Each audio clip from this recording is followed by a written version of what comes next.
Hey, Oh, Miss Sally. And Miss hey, Sally. yeah. Welcome to Farmhouse Fabrics, and Connie Palmer is here with us, and she's got a technique to show Right. with heirloom sewing. Can't wait to show it, and she's going to show Michelle because Michelle has questions. And never done it before. Never Yeah, done it. and So so I need those questions. yeah. So, Yes. and if you have questions, ask away. Right.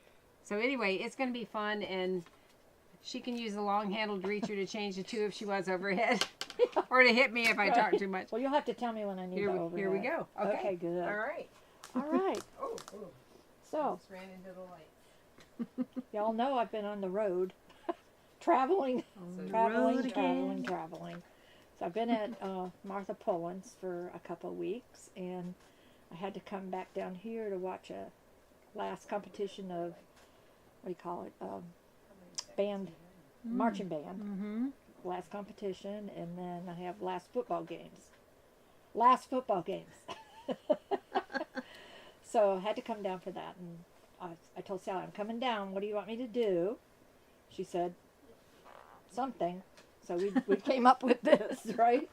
Well, this was a question that was asked by one of the customers, so that's why we're doing it. And it was a good question, and then when I showed Michelle, it was a very good question, right? Because I've never done it. So There's that- lots of things I've never done. Yeah, and that's good. So that's what we needed. So anyway, the question was how to sew this this beading that has entredo on it to an insertion, or it could be even a piece of fabric. It doesn't matter. But this was the insertion. Can you see this? Do I have it in the right place? Do I need the Do we need the overhead? overhead? Go to the overhead. Overhead. Go to the overhead and Number press one. number two. Press button number number two. two. Okay. And Yeah. then you can look up on that screen and see if it's. You need to pull it towards you. Yeah, let's or- pull it towards us a little Or bit. you can use. There we go. I think we're use good. that other button to make it closer. There you go. That looks Okay. good.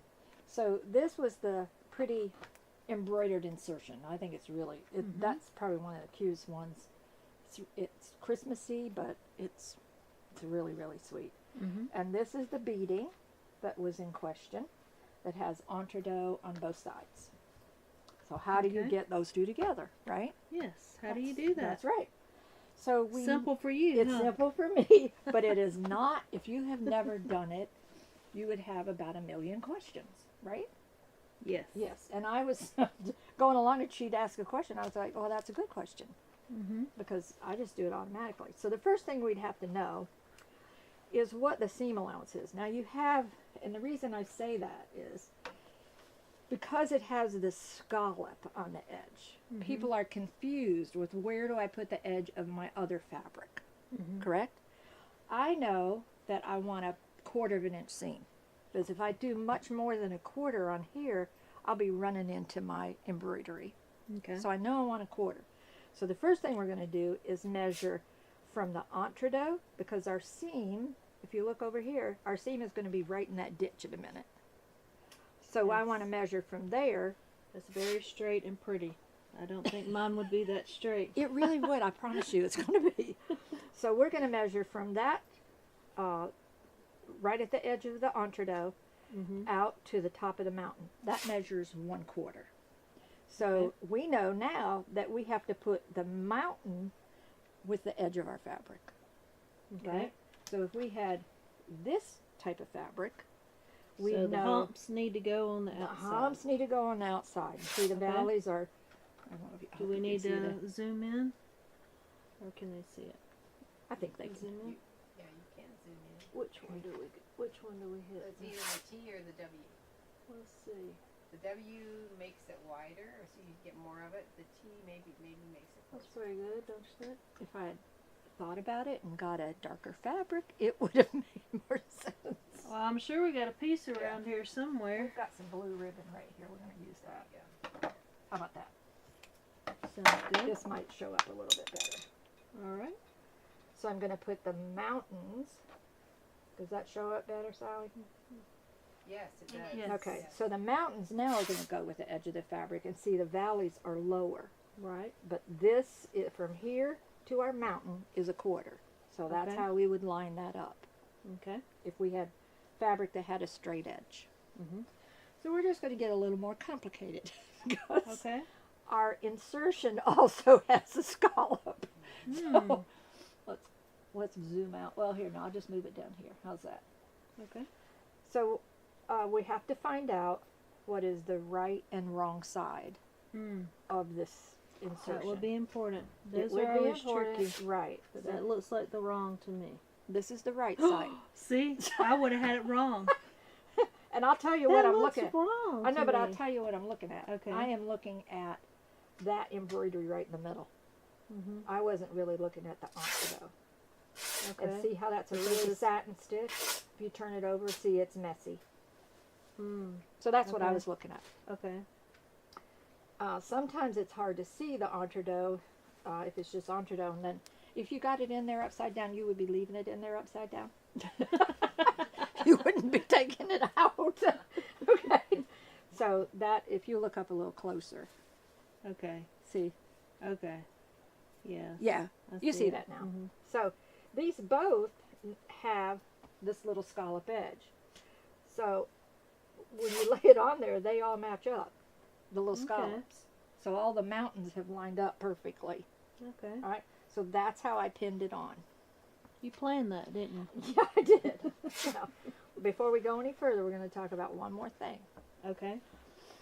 If we had entredo that had, or beading that had more than a quarter of an inch, Mhm. and this one does, it has about, I think this one is about 3/8. You need to scoot up into the Oh, camera sorry. a little bit. Thank you. Go up a little bit. or So down, it's- up or it's- down so that you could. There we go. It's bigger than a quarter. Mhm. Okay. Not quite a half. Right, not quite half. So what we're going to use, this is like one of my most favorite things in the whole world. I have 3 of them because usually I can't find one. And I don't have one. And see, this is what you're going to buy And today. See, I thought you only used that to make piping, so I wasn't gonna make piping, so So you didn't buy it, I didn't buy it. right? Well, when this ruler first came out, my friend Peggy Dillman, she said, "Well, I think the entredo will fit in that groove," and it did. So, Oh.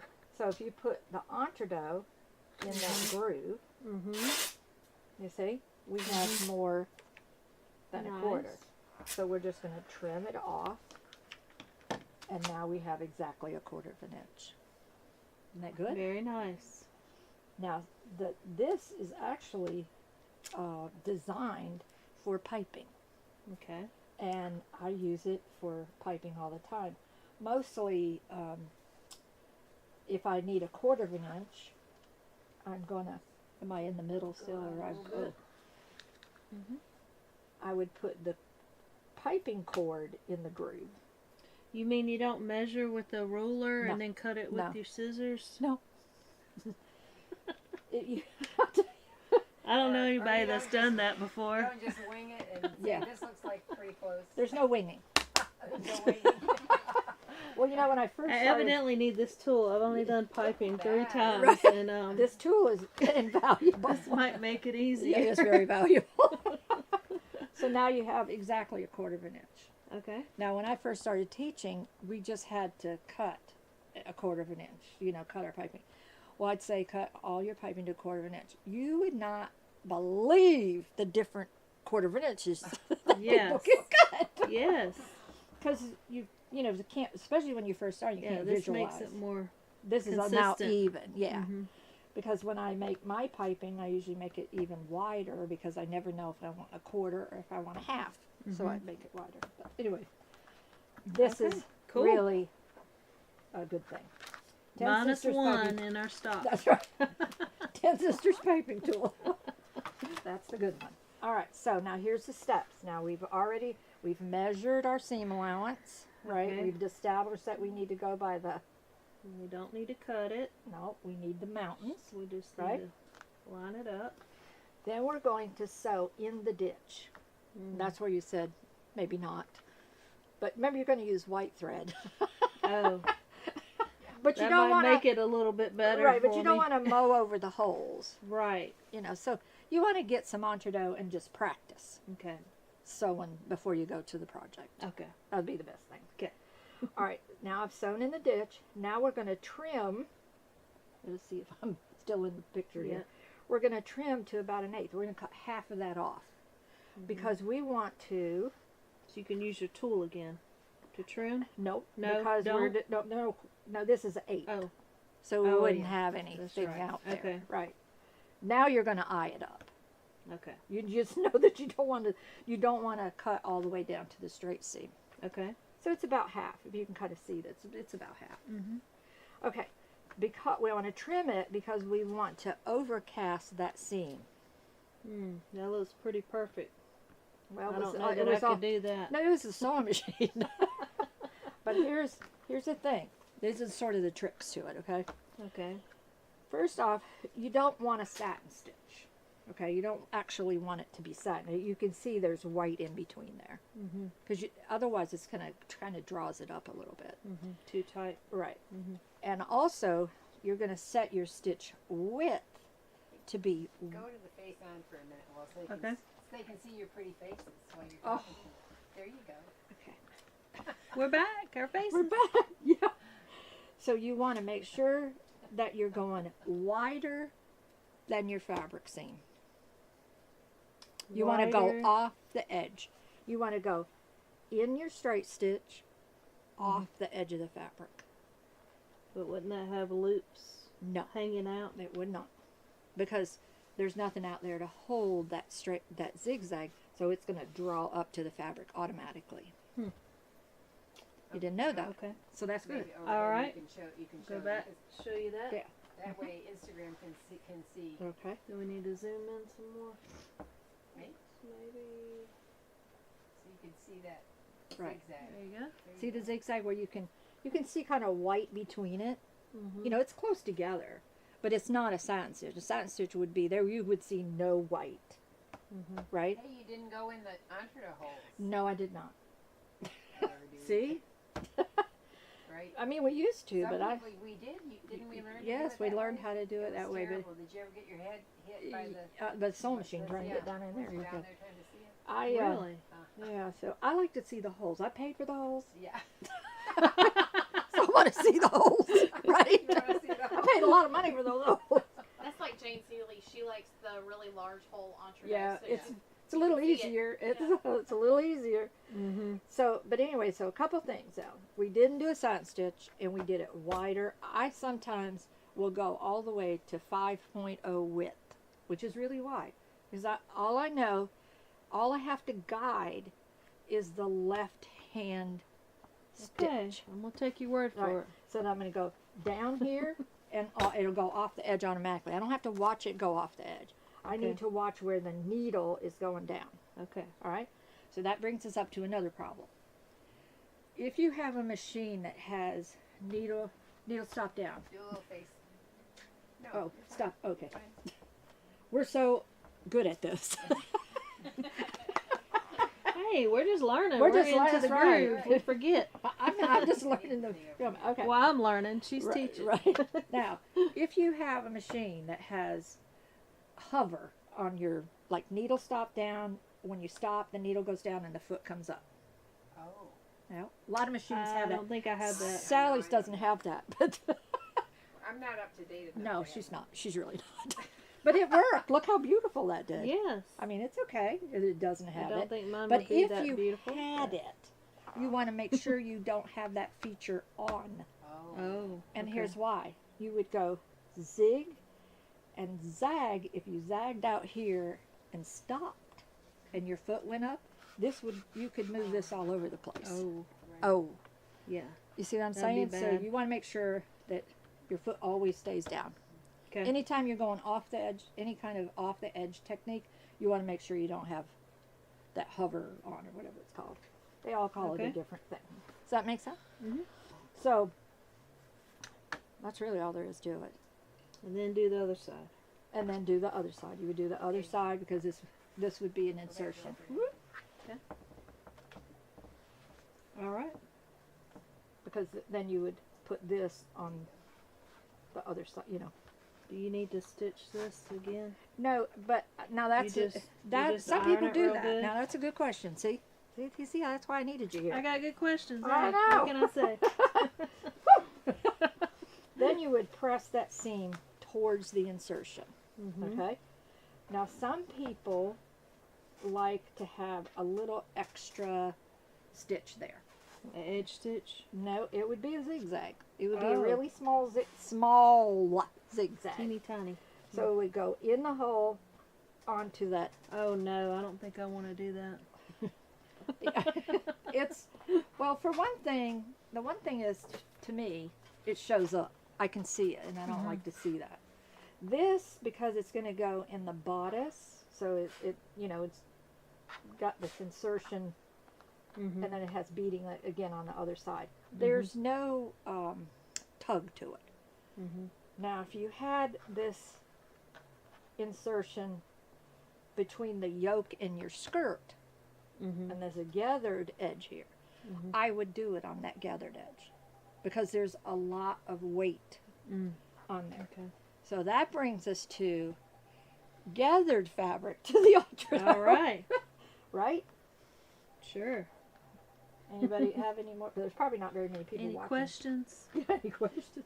Laura Semorano said good point about the needle down hover. Yes, that is so And, very important. Grace said, I think Bernina does that. Mm.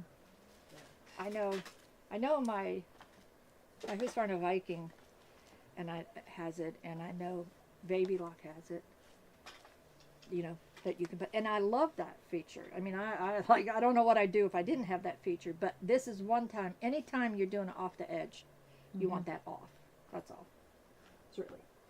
So now we want to put this entree to gathered fabrics. Then now we have some other problems because So you didn't cut this? I didn't cut this yet because I'm gonna cut it now. Okay. I just Okay. didn't have enough gathered fabric. So now we're going to gather the fabric. Okay. Do I need there? Maybe, yeah. You're going to gather your fabric up, and here's how I gather. This is just my way. I've done it for so many years now. I couldn't even imagine not doing it. I'm going to gather from the right side of the fabric, and then when I gather it up, when I pull the threads, I'm going to pull the right side threads. So I've cut off a little bit of the bobbin thread just so I don't grab a hold of those by Wrong one. mistake. But you don't want to cut it all the way down to the fabric. So do you because- always do two different colors when No, you're gathering? I don't. I'm just doing that. Oh, okay. There would be white and white. Okay. Just because I knew they couldn't see white and white. Mhm. So now I'm going to pull the right side threads, and you see how beautiful that Mhm. pulls up? And I'll show you the back. Pull that. See how pretty? And It's so very how much flat. do you do each one? The first one is about 1/8 of an inch away. This third one is about a foot's width away, and then the middle one, I just go down the middle of the two. If they're not straight, it's not like that big an issue because you're going to cut most of it away, right? 1/8 the foot and the middle. Right. Okay. And sometimes I even do 4 And you mean a presser foot. presser foot. Yeah. Yeah. yes. You said Presser foot. Oh, You not just- my foot. We Presser didn't. foot. Yeah. I thought, A what foot the- away. You got A a foot tiny away. foot. yeah, 12 inches away, or so you can see how pretty that side looks, and that's what's going to go against my seam. Okay. But if I look at the other side, it's not as pretty. Mhm. You know, it's a little muffy. I call it muffy. Then when you're done sewing, you got to make sure now. Now when you're done sewing these and you want to pull some threads out because you're going to have one that still shows, Mhm. you want to make sure you pull the right side thread, not the wrong side thread. And here's why. Because you'll lock up the threads. Have you ever, am I still in the picture there? Yeah. Have you ever tried to pull out your gathering thread that showed in it you couldn't pull it, it locked up? It's because you've drawn up from one side and pulled from the other. And they just lock up automatically. So I Okay. just say right side, right side, right side. Okay. Okay? So we've got those fixed. Now we're going to pin our beading. We're going to pin our beading Mhm. to the fabric. And remember, Okay. our mountains go with the edge of the fabric. It doesn't show up here because I have white fabric underneath. Right. My boo-boo. My bad. So the first thing we're going to do is we're going to stitch in the ditch, just like we did before. Now you're going to put one more straight stitch in, because we want to mash down these gathers as flat as we can get them. Okay. All right? As if we cut that 1/8 of an inch like we did before, it'd be fluffy. You know, because you've got all this gathered, so that fabric would be really fluffy. Right. So what you want to do now is you want to sew another seam the 1/8 of an inch, Okay. right down the middle, and then you can trim right up to that stitch. Now, stitching, am I in the picture? Okay, and when I say that, you got to go right down to the stitching. You can't leave half of this on there, because we're going to zigzag over the top of it. Okay, so you want to cut as close as you can, and if you nicked that stitch, it's okay. It's not going to hurt anything. You know, it won't fall apart or anything like that, so you don't have to worry about that. And then you're going to zigzag just like we did before. The wide zigzag, not a satin stitch, and you're going to go from the seam off the edge of the fabric. Okay. So you can see now it's encased all of that and made it nice and flat. Does that make sense? Okay. Okay. And then you fold that back, and that's where people have, usually it'll press real easy. But if it doesn't and it wants to keep flipping up underneath your holes where you couldn't see the holes, then you could do that little stitch. But I mean, it is really little. You're not going way over into that. You're just barely catching the fabric, and that's what'll make it stay back. Okay. So I want to make sure you knew about the gathered. I'll try the straight one first. Okay, good idea. But see, you had good questions. I mean, when she was asking, when I was showing her before we started, I was like, well, you need to be up here with me, because you'll ask the right question. Like the other people don't know. Sorry for those that already know, but No, for those that don't, hey. you should be happy. Great. Not only that, it's a great refresher course if people Right. haven't done it in a while. Right. It's not something that you do every That's day, you know, so.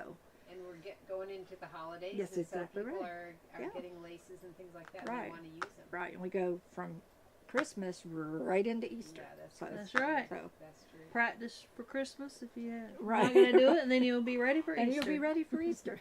So, So what are your best tools, Connie, well, for doing this? Ten Sisters. Okay. 10 sisters, pins, and you want to have some pins that are easy for you to use. I really, really like these magic pins. The quilting pins are still pretty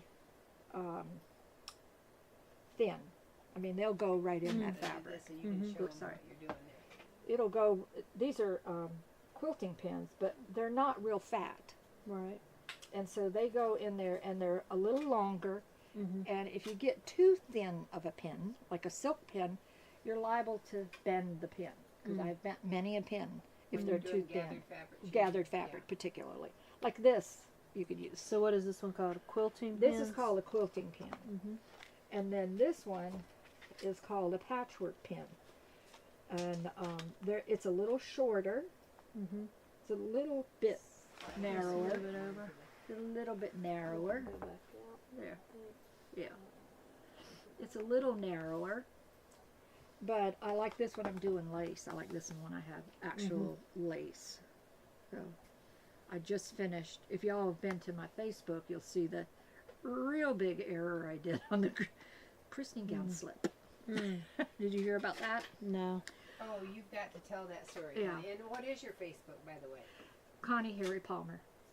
Oh, I thought it was. Oh, not Facebook, No. but the Facebook is Connie Connie. O'Day. What's your YouTube? My YouTube is Connie Palmer Sewing.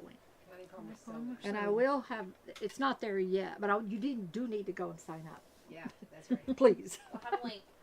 Yeah. Okay, but I'm going to actually show how I lace shaped around those rectangles. Well, I'll put that on the YouTube. But anyway, so I was doing this christening gown for Martha Pullen, and I had to make a slip, of course. And they wanted all the family information on the slip. That's what we always do. But normally I do that before I actually sew up the gown. You I do did- that with I your do- sewing machine? I do it with my sewing machine. In my software, I write out all the information, and I print it off, and then I cut up the pieces of paper into rectangles, and then I actually place it on the fabric how I want it to be, and then I can line up, put the cross marks in there so I can embroider it so it comes out right. Okay? Okay. It's kind of a background there. All right. Well, I had already made the slip, and I use water-soluble stabilizer so I can wash the fabric after I get done. I don't have to pick any stabilizer. Well, it got backwards a little bit for one reason or another, and I had already made the slip. Now I got the information, so I don't want to use water-soluble stabilizer because I don't want to wash the slip. Okay? So I used regular stabilizer, and I thought, that's all right. I'll just pick. It's okay. I'll sit at night and pick the stabilizer out. That's a lot of fun. So anyway, and I pinned all those pieces of paper on, and I thought I should send this to the mother and make sure that the spelling is right and everything is right. I didn't do that. I didn't listen to my own self. Oh, I mean, I no. actually said that to myself, and I didn't do it. Your inner voice was talking to Was you. talking to you real big time. So I get down to Huntsville to finish the gown, and the slip's all done. Well, Martha took a picture of the slip and sent it to Morgan, and I had spelled everybody's last name wrong. Oh no. Every single one. Darn. Their last name is Gray, and I spelled it Grey instead of Gray, and she clearly had it written Gray. But when I typed it in, it went through my stupid brain, and I spelled them all wrong. So now I have to fix the slip. So I how'd either you have to fix it? remake the slip or fix the slip. Oh, that's on my Facebook. You can go there. Betty And see. Ludwig said you fixed it beautifully.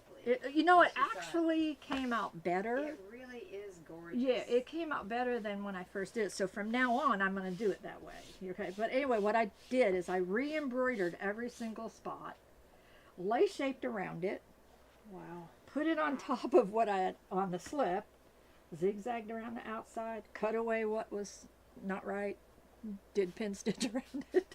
And it's prettier than it was in the first place. So I think now what I'm going to do when I do more of those slips, which I always do, I'm just going to embroider them on separate pieces, lace shape around them, and put them on because then, and I will always send it to the right person for spell check. Yes. Before you embroider. When you before I have it on embroider- your papers. computer. Right, when I have it on my computer. I'm gonna send it. Screenshot. Is this So, right? you know, the thing is if you sew, it's not an exact science. I want people to understand that. If you make an error, you have to be able to fix it. Just stop and take a breath and say, all right, how can I fix that? Because you don't want to make a new slip. Call Connie. Call Connie. I'll tell you. So just that's the thing, you know. You've been a problem solver in your classes. Too, I have to solve a lot of problems. because people have been in tears and Right, and they yeah. have left smiling. Right, and you Yeah. have to be able. Oh, one time, and you'll know who I'm talking about if you see this. We did all the embroidery the first day on Carter's christening gown, and she embroidered every single one on cutaway stabilizer. She texted me at night. I mean, you talk about somebody being in tears, right, Sally? That's right. Oh. And I said, don't worry about it. Don't worry about it. We'll fix it in the morning. Just forget it. Well, the girls from the store in Somerville, South Carolina, they were Oh, so Diane nice. And Walker. Diane Walker Yeah. well, names aren't coming to me right now. But anyway, we just went to the next thing because we didn't need the embroidery quite yet anyway. And I just had her reverse what she was doing. And they embroidered everything over for her. Wasn't that sweet? Oh, wow. And so by the time they got that embroidery, it was she just reversed. We got everything done, but you just have to Nice. figure out how to fix it. That's all. Yeah. So, and if you don't know, you just call me. I'll tell you how I to have fix to it. do that. Oh, No, but anyway, I'm so glad I could be here today. me too. Yeah. Thanks yeah. for showing Oh, me. Maybe you're welcome. I'll do this. Just take some little At some point. practice pieces. That's right. We do have little Bags of bags of lace. yeah. You know, lace. Just practice and sampler put them bags. in a little notebook or something. Yeah. All right, thank you, Connie. You're Thank you, welcome. Michelle. Thanks. Now this is not my normal job, so I have to figure Right. out what I'm doing. So hit the X Up in here? the right. Okay, here we go. And then in. Gosh, I hope